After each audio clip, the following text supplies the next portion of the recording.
আল্লাহ বলেন এই জমিনের যে ফসলগুলো দেখো এই ফসলগুলো শুকিয়ে যায়, এই সকলগুলোকে তোমরা পিত বর্ণ দেখতে পাও, হলুদ বর্ণ দেখতে পাও।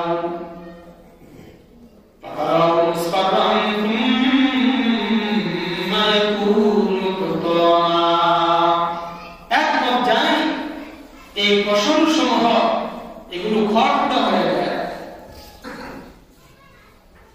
চুলার ছাই হয়ে যায়, এগুলোর কোনো অস্তিত্ব থাকে না।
আমরা পাগল পাগল হয়ে যাচ্ছি। আল্লাহ জায়গায় জায়গায় বলতেছেন, সূরা কাহফের ৭-৮ নম্বর আয়াতের মধ্যে বলেন, এই যে দুনিয়ার সৌন্দর্য দেখতেছি আমরা, এসব কিছু আল্লাহ তাআলা আমাদেরকে পরীক্ষা করার জন্য দিয়েছে। আল্লাহ বলেন, ইন্না জাআলনা মা আল আরদি যিনাতাল লাহা লিনাবলুওয়াহুম আইয়ুহুম আহসানু আমালা। আল্লাহ তাআলা বলেন, দুনিয়া মাঝে যা আছে সবগুলো আমি সৌন্দর্য করে সৃষ্টি করেছি। কেন জানি? যিনাতাল লাহা লিনাবলুওয়াহুম আইয়ুহুম আহসানু আমালা। তাদেরকে পরীক্ষা করার জন্য, দুনিয়াবাসীকে পরীক্ষা করার জন্য, দুনিয়াবাসী থেকে কে কত উত্তম আমল করতে পারে।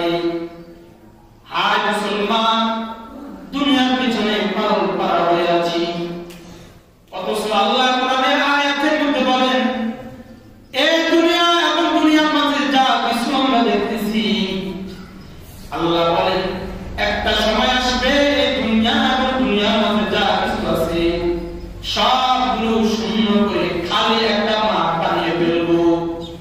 ওয়াইন্না লাজাইলুনা মা আলাইহা সাইদান জুরুজা। আমি আল্লাহ তাআলা জমিনটাকে যা কিছু আছে জমিনের মাঝে সব কিছু নিঃস্ব করে দেব, সব বিলুপ্ত করে দেব, সব ধ্বংস করে দেব। পুরো জমিনটাকে আমি আল্লাহ তাআলা একটা জমিনে রূপান্তর করব।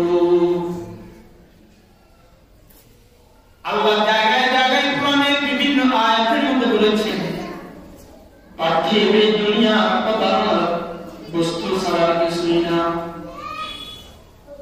হায় মানব সভ্যতা দুনিয়াটাকে আখিরাতের জীবনের উপর প্রাধান্য দিয়ে বসেছে,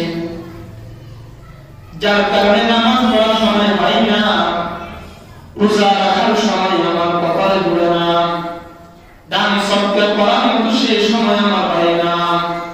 শুধু দুনিয়া দুনিয়া দুনিয়া, আরো চাই আরো চাই, আরো লাগবে আরো লাগবে।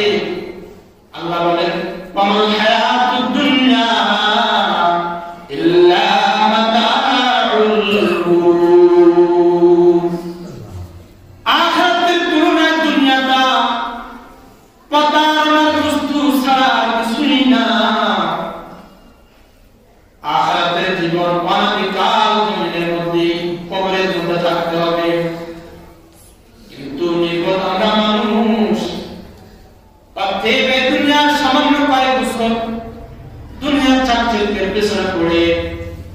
আমরা আমাদের অধিকার আখিরাতের হায়াতের কথা আমাদের জানা থেকে ছুটে নিয়েছে। হায়, এমন তো হওয়ার কথা ছিল না। আমাদের তো হওয়া দরকার ছিল সব সময় আল্লাহ তাআলা ইবাদতের মধ্যে মশগুল থাকা। সম্পদ আরো চাই, আরো লাগবে, আরো লাগবে। আল্লাহ বলেন ইন্নামা আমওয়ালুকুম ওয়া আওলাদুকুম ফিতনা। দুনিয়া মুসলমান, যে সম্পদ আরো লাগবে, আরো লাগবে, আরো লাগবে বলি আল্লাহ তাআলা বলেন এই সন্তান সন্ততি ধন সম্পদ, আল্লাহ বলেন এই সব